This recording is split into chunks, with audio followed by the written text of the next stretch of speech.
हिंदुस्तान, आप देख रहे हैं यूआईपी न्यूज़। मैं आपके साथ आशु धारीवाल। आज के रिपोर्ट में हम खास बात करने वाले हैं G7 समिट 2024 पे। G7 समिट 2024 इटली में हुआ और यहाँ पर लीड करती हुई दिखी जॉर्जिया मेलोनी। इसी के साथ बता दें कि इस समिट में कई कंट्रीज से जुड़ी, यानी कि G7 समिट में 7 कंट्रीज हैं और ये 50वीं समिट थी। लेकिन कुछ कंट्रीज ऐसी थी जैसे कि इंडिया भी, जिन्हें यहाँ पर इनवाइट किया गया था, इनविटेशन मिला था। और बता दें कि as a chief country India रहा था 2024 में, as a chief country India रहा था।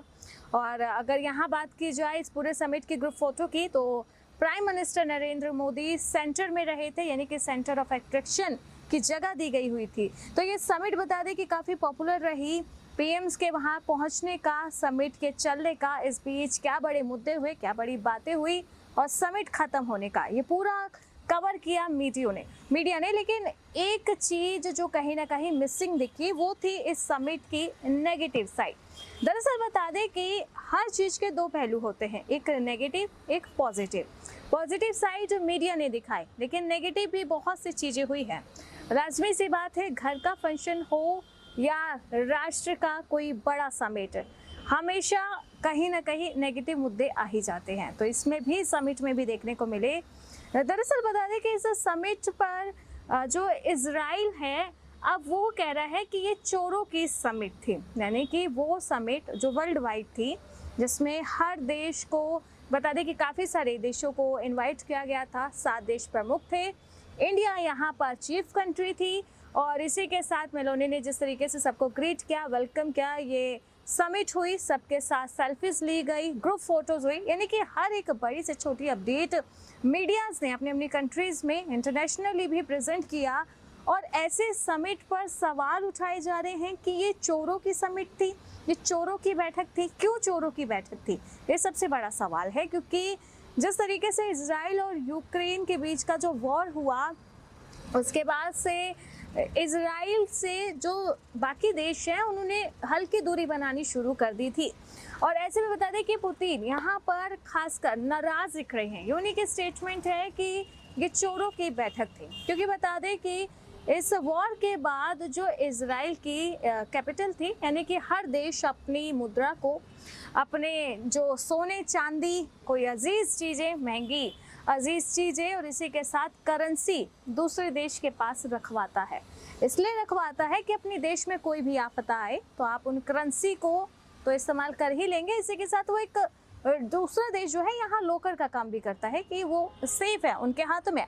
अपने देश में चाहे बाढ़ आ जाए, अपने देश में चाहे भूचाल आ जाए, तूफान आ जाए, कुछ भी पलट हो जाए, लेकिन अपना एक जो यहाँ पर कैपिटल है, जो एक निकाल के रखा हुआ था, वो सेफ रहेगा, उस आपदा में बचाएगा। तो ऐसे ही रशिया ने भी यहाँ पर दूसरे देशों में इन्वेस्टमेंट के तौर वो रखे हुए थे। और बता दें कि अगर इसका टोटल भी किया जाए ना, तो 500 बिलियन, इससे भी कहीं ज़्यादा बता दें कि उसकी कीमत थी।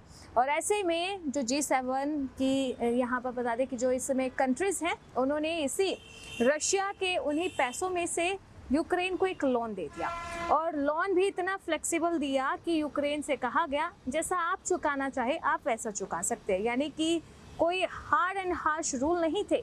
यूक्रेन को एक मदद दी गई कि आप इसे अपने हवाई में लगा सकते हैं, यानी कि जो भी आपका एयरफोर्स है उसमें लगा सकते हैं, आप इससे अपनी कंट्री की डेवलपमेंट में लगा सकते हैं। खरीदिए, आप हथियार खरीदिए, आप विमान खरीदिए, यानी कि बहुत सही चीज़ों में इसे इन्वेस्ट किया जा सकता है यूक्रेन को स्ट्रॉन्ग बनाने के लिए। इसलिए बता दें कि यहाँ पर G7 की जो कंट्रीज थी, उन्होंने बता दें कि मिलकर ये फैसला लिया और उसके बाद यूक्रेन को ये लोन भी दिया, जिसके लिए सख्त बता दें कि यहाँ पर जो रशिया से यहाँ पर पुतिन है, वो काफ़ी नाराज़ हुए। और यही बड़ी वजह है कि उन्होंने G7 समिट को चोरों की बैठक कहा। इसी के साथ बता दें कि यहाँ पर दूसरी बड़ी चीज़ जो हाईलाइट हुई, यानी कि चकाचौंध से हटकर जो नाराज़गी की तरफ अगर हम नज़रें करें, तो यहाँ पर सऊदी अरेबिया के क्राउन प्रिंस, उन पे नज़रें जाकर टिक जाएंगे।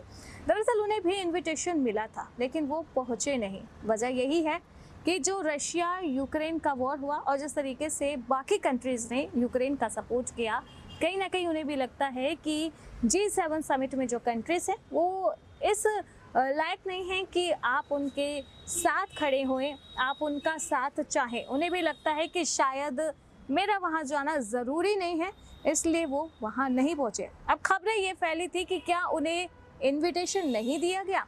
उसके बाद बता दें कि इंटरनेशनल मीडिया ने, इंग्लिश मीडिया ने ये कंफर्म किया कि बुलाया गया था, लेकिन आना ना आना वो उन पे डिपेंड था और उन्होंने ना आना पसंद किया, क्योंकि कहीं ना कहीं वो भी रशिया वाले इस हाल को देखकर समझ गए थे। उन्हें ऐसा लग रहा था कि शायद मुझे इन देशों से, इस समिट से दूरी बनाने की ज़रूरत है, शायद मुझे उन लोगों के साथ नहीं मिलना है।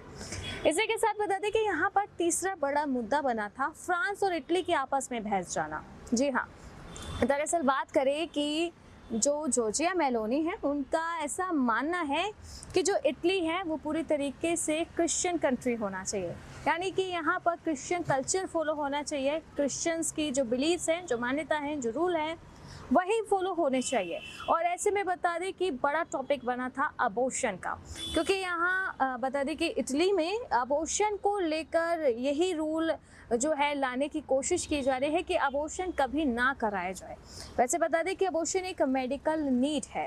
यहाँ पर पेशेंट, यहाँ जो प्रेग्नेंट वुमेन है, प्रेग्नेंट मदर है, उसके हालातों को देखकर डॉक्टर ये सजेस्ट करते हैं अबॉर्शन के लिए। लेकिन अगर हम क्रिश्चियन कल्चर की बात करें तो उसमें अबॉर्शन एक गलत चीज़ है, अबॉर्शन बैन भी है कई हद तक।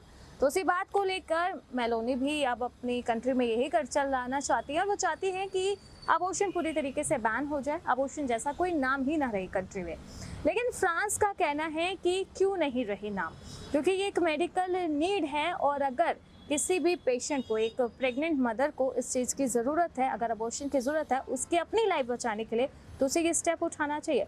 और इसी बात को देखकर G7 समिट के अगले दिन काफ़ी बहसबाजी हुई, यहाँ तक कि ये बातें हेडलाइंस में आ गई। और उसके बाद बता दें कि यहाँ पर देखने को मिला, यहाँ बता दें कि G7 का एक काला फेज कह सकते हैं, यानी कि वो लाइमलाइट, चकाचौंध किस तरीके से वेलकम हुए, किस तरीके से समिट हुई, फोटोग्राफ्स कैसे हुए, इंडिया को मैसेज कैसे भेजा, दूसरी कंट्री को मैसेज कैसे भेजा, ग्रुप फोटो कैसे हुई, सबके सूट्स पर नज़र थी, मेलोनी के हेयर स्टाइल पर नज़र थी। ये बहुत अच्छी बातें हैं, लेकिन एक नेगेटिव साइड जो सामने भी आई, मीडिया ने उसे कम कवर किया, लेकिन हमने आप तक पहुंचाया कि किस तरीके से कुछ नेगेटिव चीज़ें भी हुई। यानी कि फ्रांस और इटली की अबॉर्शन को लेकर एक बड़ी बहस छिड़ गई, जहां फ्रांस ने कहा कि अबॉर्शन एक मेडिकल नीड है, ये होना चाहिए। तो लेकिन मेलोनी का मानना है कि इटली में क्रिश्चियन कल्चर होना चाहिए और क्रिश्चियंस में अबॉर्शन जो है उसे सही नहीं मानते हैं। इसी के साथ बता दें कि यहाँ पर सऊदी अरेबिया में बता दें कि प्रिंस की बात करें, क्राउन प्रिंस की, तो उन्होंने इस इनविटेशन को इग्नोर किया, ना आना पसंद किया, क्योंकि उन्हें लगा कि जो रशिया के साथ हुआ वो ये कंट्रीज़ जो हैं उसके बाद उनकी इमेज से शायद वो पसंद नहीं कर रहे उतने। और बात करें रशिया की, तो उन्होंने सीधा सीधा इस समिट को चोरों की ही समिट बता दिया, यानी कि बात ही खत्म कर दी कि ये सब चोर हैं, इन्होंने हमारे पैसों पे यूक्रेन को जो लोन दिया है, यानी कि पूरे पैसे तो नहीं, एक छोटा सा हिस्सा दिया है लोन पे, लेकिन कहीं ना कहीं रशिया को लगता है कि वो हमारी चीज़ थी, आप इस तरीके से नहीं कर सकते थे, क्योंकि जिस तरीके से रशिया के अकाउंट्स को भी फ्रीज कर दिया गया था, ये बड़े स्टेप्स थे काफ़ी, जिससे रशिया भड़का पड़ा था और उसने G7 पर अपनी स्टेटमेंट देना सही मौका समझा और उसे चोरों की बैठक बता दिया। तो आपको ये G7 में क्या लगता है कि इंडिया से प्राइम मिनिस्टर पीएम मोदी को वहां जाना चाहिए था? कमेंट करके ज़रूर बताना।